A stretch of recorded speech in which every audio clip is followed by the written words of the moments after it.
Cours de spiritisme du Centre Spirit Lyonnais Allan Kardec. Première année, cours numéro 6. Le sommeil et les rêves. Un tiers de notre existence est utilisé pour dormir. Nous passons en moyenne 7 heures sur 24 heures par jour à dormir, ce qui montre l'importance du sommeil. Durant ce moment, l'esprit incarné peut se libérer un peu du corps physique. Le sommeil. Il permet de réparer les pertes de force vitale causées par le travail quotidien en régénérant l'organisme par des fluides empruntés au monde cosmique. Lorsque cette action réparatrice est accomplie, l'esprit peut reprendre le cours de sa vie dans l'au-delà, car s'il est rivé au corps physique durant la journée, il peut s'en éloigner durant le sommeil. Chaque esprit est heureux de quitter son corps momentanément, même s'il ne s'en éloigne que peu.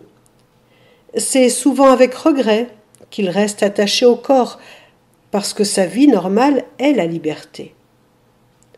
Sa vie corporelle ressemble à celle d'un captif lié à la terre. Plus l'enveloppe est grossière, plus il a envie de s'en débarrasser. Il saisit donc toutes les occasions de s'en affranchir. Ce phénomène est désigné sous le nom d'émancipation de l'âme. Il a toujours lieu dans le sommeil, c'est-à-dire toutes les fois que le corps se repose et que les sens sont dans l'inactivité. Le sommeil et la mort. Le sommeil peut se comparer un peu à la mort. Cependant, dans la mort, le détachement des liens fluidiques est total, alors que dans le sommeil, il est partiel. Un peu libérés par le sommeil, les liens fluidiques qui lient l'esprit au corps continuent d'être en parfaite harmonie pour permettre un retour rapide si c'est nécessaire. L'esprit reprendra alors connaissance et revient sans hésiter. Que fait l'esprit durant le sommeil du corps ? Il n'est jamais inactif. Il peut parcourir l'espace et entrer en relation plus directe avec les autres esprits. Détaché momentanément de son corps, l'esprit a plus de facultés.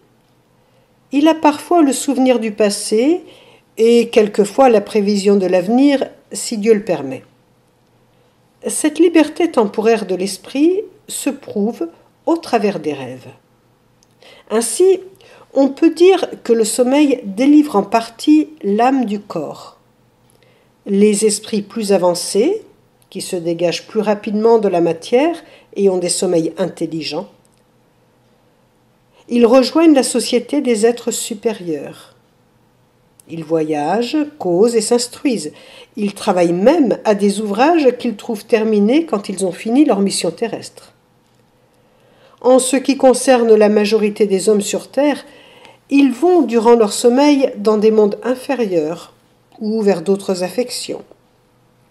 Ils vont chercher des plaisirs matériels en accord avec leurs pensées. Parfois, ils vont regarder des spectacles dégradants avec des esprits inférieurs ou, suivant leurs idées, ils peuvent élaborer les détails d'un futur crime avec d'autres esprits. Voir à ce sujet l'ouvrage de Divaldo Pereira Franco, Sexe et obsession, aux éditions Filman. Lorsque l'on revient de ses voyages au matin, on est influencé par ce que l'on a vécu, par ceux que nous avons rencontrés. On peut alors éprouver de la joie, du bonheur, ou de l'antipathie ou de l'horreur. En un mot, le sommeil influe plus qu'on ne le pense sur notre vie. Les rêves. Comme nous l'avons dit, durant la nuit, les incarnés sont souvent en relation avec le monde des esprits et les rêves en sont les images qu'il nous reste. Ce sont les souvenirs de ce que nous avons vu durant ce détachement. Cependant, le trouble accompagne toujours le départ ou le retour dans le corps physique. Durant ce voyage, l'âme est rendue plus indépendante et une sorte de clairvoyance se met en place. On peut aller dans des lieux que l'on n'a jamais vus et quelquefois dans d'autres mondes.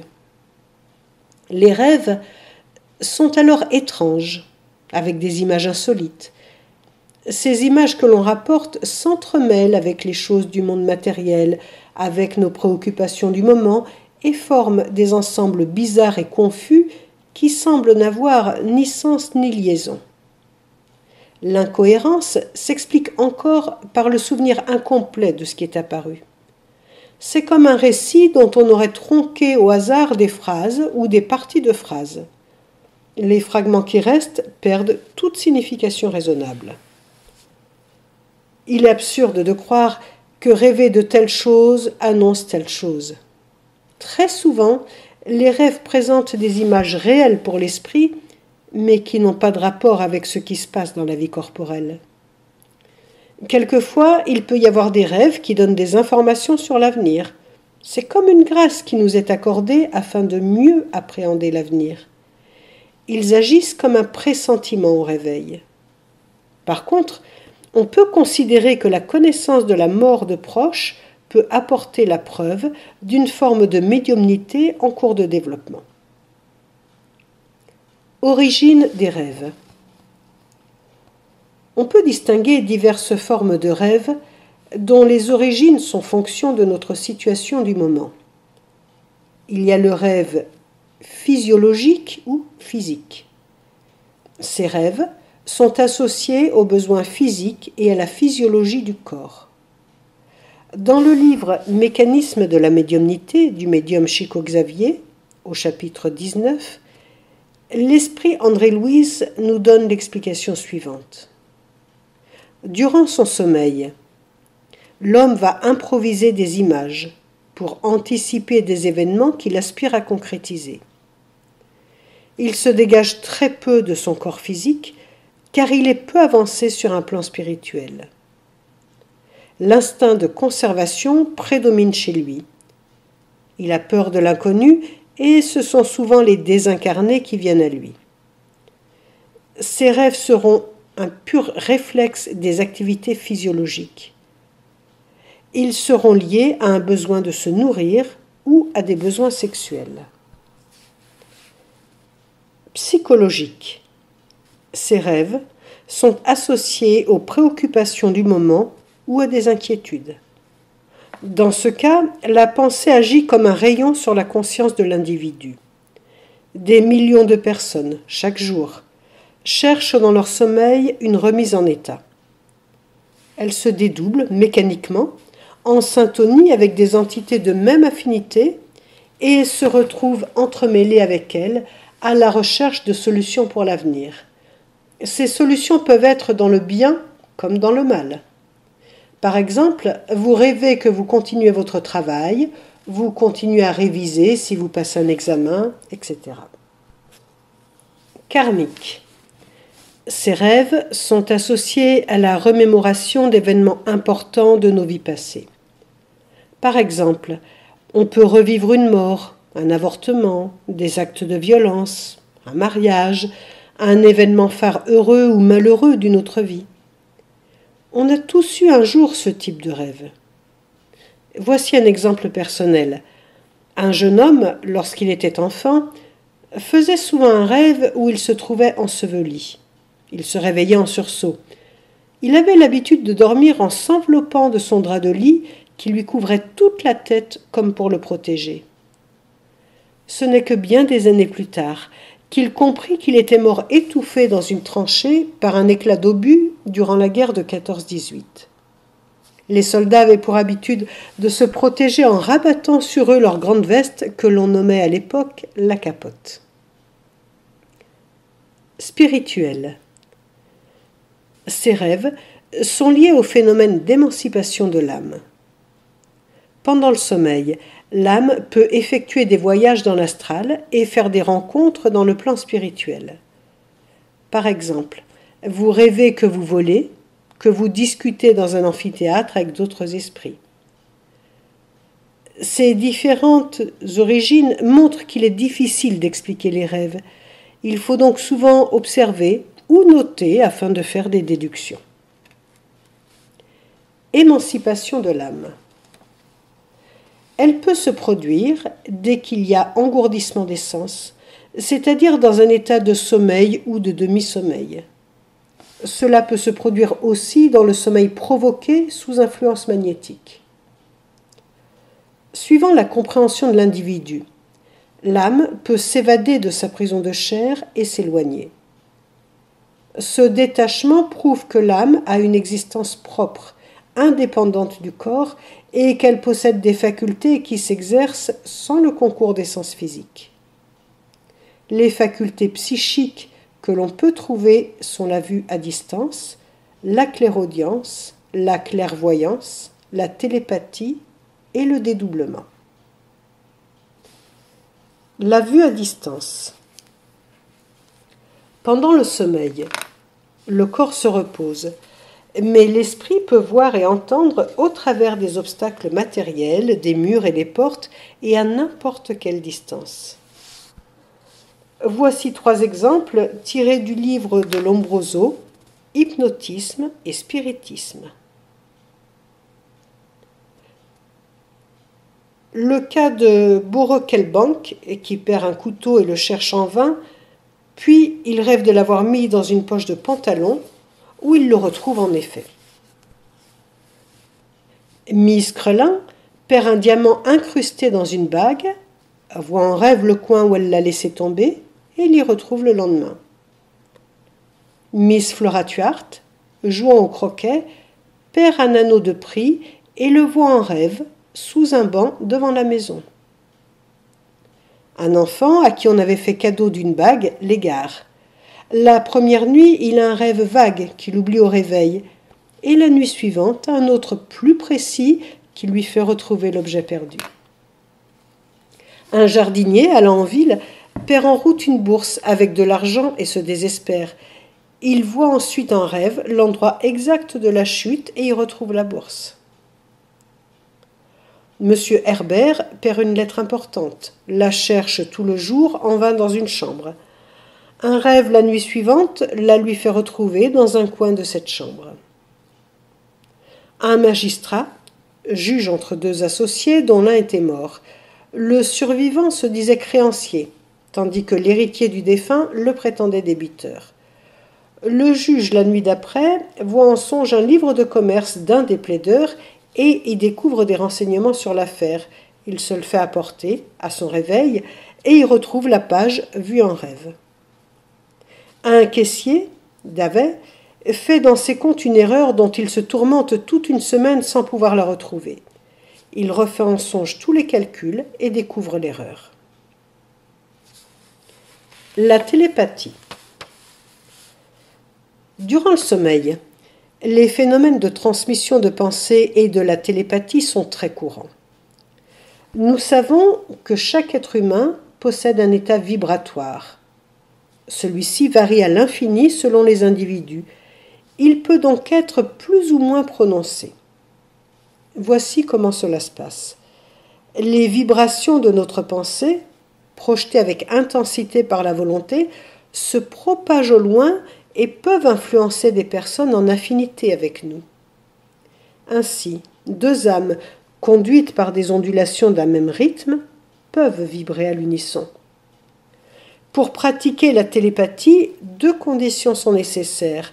D'un côté, chez l'opérateur, une concentration et une extériorisation de la pensée, et de l'autre, un correspondant dont les pensées sont en affinité.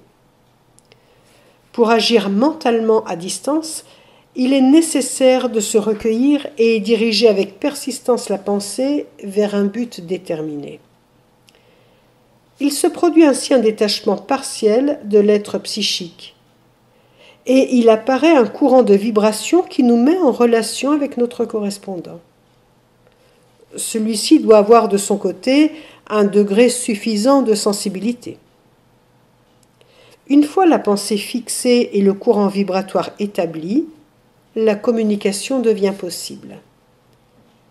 Nous pouvons communiquer par télépathie avec nos amis terrestres et aussi avec ceux de l'espace, parce que la loi des correspondances est la même dans les 2 cas. Il existe une multitude d'exemples de communication entre les individus durant leur sommeil avec leurs proches ou leurs guides. Le dédoublement de fantômes des vivants. Nous avons dit que pendant le sommeil, ou à l'état de veille, l'âme peut s'extérioriser. Il existe un phénomène qui s'appelle le dédoublement du fantôme des vivants, qui permet au périsprit de se dégager du corps physique et de se rendre visible. Une forme fluidique apparaît et, suivant les individus, elle peut être plus ou moins nette. Ces fantômes peuvent agir sur la matière. Ils ouvrent et ferment des portes, ils agitent des cloches, ils font entendre des notes sur des pianos fermés. Ils impressionnent des animaux domestiques, ils laissent des signes de main ou de doigts dans la poussière des meubles et des fois même des communications écrites qui restent comme une preuve irrécusable de leur passage. Voici quelques exemples. Le docteur CWS s'éveille d'un sommeil profond, un dimanche de 1907 à 1h du matin, avec la sensation nette de la présence d'une personne dans sa chambre. Regardant de tous côtés, il aperçoit en effet au pied du lit sa femme, vêtue de son costume d'intérieur. Il lui demande ce qu'elle fait ici, et elle de répondre qu'elle vient chercher de ses nouvelles. Puis elle s'approche de lui, l'embrasse et disparaît. Le matin, le docteur télégraphie à sa femme qui lui répond qu'elle est en bonne santé. Rentré chez lui quelques jours après, il est frappé d'entendre sa femme lui demander s'il a bien dormi la nuit du samedi. Elle finit par lui avouer qu'elle avait lu qu'il était possible d'apparaître à une personne éloignée si l'on y pense fortement avant de s'endormir, et elle a tenté l'expérience sur lui. Saint Alphonse de Liguori fut canonisé pour le fait de s'être montré simultanément en 2 endroits différents. Tout en étant endormi à Arienzo, il put assister à la mort du pape Clément XIV à Rome, et à son réveil, il annonça ce dont il venait d'être témoin de cet événement. Saint Antoine de Padoue se dédoublait. Un jour, étant à Padoue, en train de prêcher, il s'interrompit brusquement au milieu du sermon et s'endormit. Au même instant, à Lisbonne, son père, accusé à tort d'homicide, était conduit au supplice. Saint Antoine apparut, démontra l'innocence de son père et fit connaître le véritable coupable. Intervention des esprits durant le sommeil.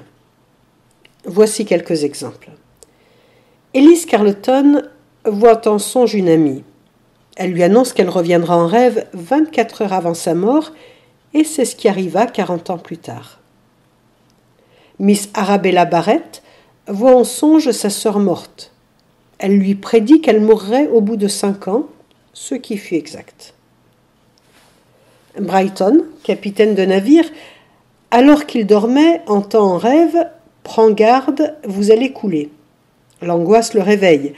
Il court à demi vêtu sur le pont et voit la mer tranquille. Il revient tranquillement s'habiller dans sa cabine, mais une voix continue à l'obséder. Il retourne sur le pont et, regardant dans la direction de la voix, il voit venir au loin un grand vapeur qui l'aurait infailliblement coulé.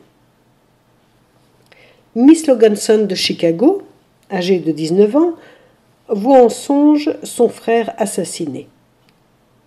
Il est agriculteur à 80 km de là. Dans son rêve, le meurtrier est le cultivateur voisin.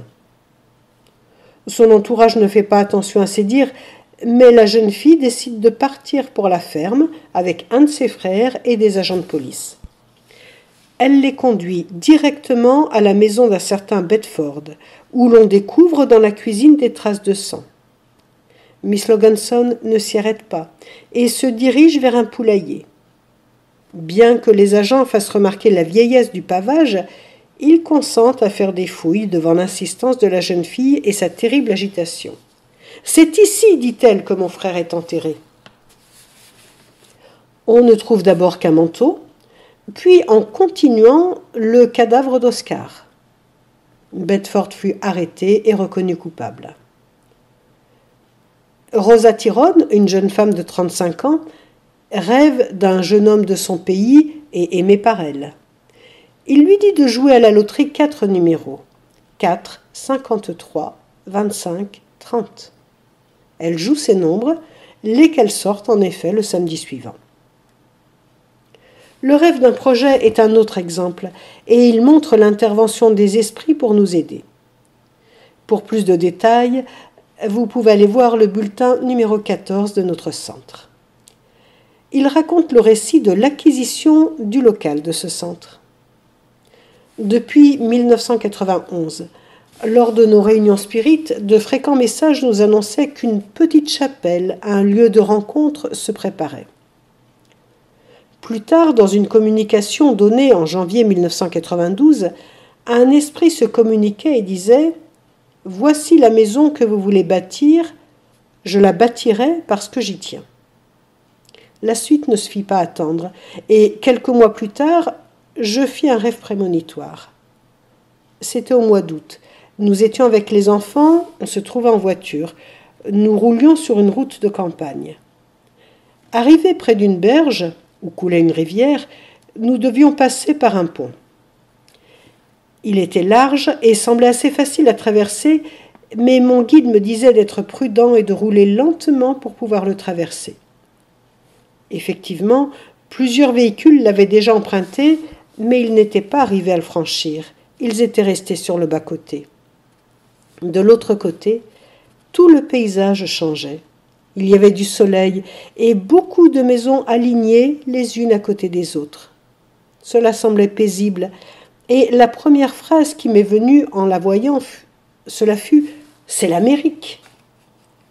Il y avait là une maison haute, avec des volets bordeaux, et le guide a dit « C'est là ». Les jours sont passés, sans explication, et nous avions presque oublié ce rêve lorsqu'au mois de septembre, il revint très précisément en mémoire quand une amie nous parla d'une maison à vendre. Le moment était venu de rechercher un autre logement. Plus tard, lorsque nous vîmes la maison pour la première fois, elle était exactement comme dans le rêve, avec ses volets bordeaux, et nous apprîmes que plusieurs personnes avaient cherché à l'acheter sans succès. L'acquisition se fit en décembre 1992. Obsession d'esprits malfaisants durant le sommeil. Les esprits sont nombreux à accourir durant le sommeil des incarnés. Ils utilisent des suggestions trompeuses pour modifier peu à peu le comportement de l'incarné. On a, par exemple, l'histoire de Marina, dans Libération de Chico Xavier, dont le mari fréquente un centre spirit. Quand elle s'endort, un esprit vient près d'elle et lui dit « Ne cède pas d'un pouce. Fais-toi aider comme tu le peux. Enchaîne-le, contrôle son temps, blesse-le tout doucement. Nous parviendrons à réveiller son désespoir et, avec nos forces unies, nous atteindrons le but que nous nous sommes fixés. » Lorsque le matin Marina se réveille, son âme est méfiante et vulnérable. Ces esprits profitent de cet état de dédoublement pour faire absorber à l'incarné des fluides lourds et désagréables et ainsi l'emmener dans des régions obscures du plan spirituel. Ils vont l'aider à se souvenir d'événements douloureux de vie passée, en provoquant des états hypnotiques ou en faisant des régressions de mémoire. Cela permet de conserver des liens entre les incarnés et les désincarnés et des pensées négatives ou agressives. L'importance du sommeil et de sa préparation. Tous les jours, nous devons nous préparer au sommeil, en mangeant léger, en gardant une hygiène de vie et des moments de calme, on réalise une préparation organique. Sur le plan mental, nous devons veiller à cet entretien avec des lectures posées, des conversations calmes, des films non violents et des activités équilibrantes qui ne sont ni fatigantes ni perturbantes émotionnellement.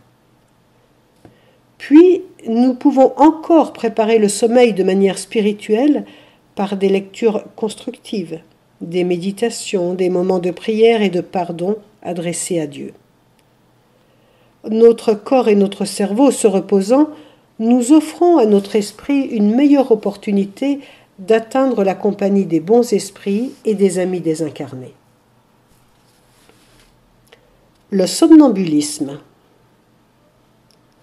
Nous parlerons ici du somnambulisme naturel et non celui provoqué par le magnétisme. Le somnambulisme naturel est le rêve mis en action. La pensée suit son cours pendant le sommeil des organes.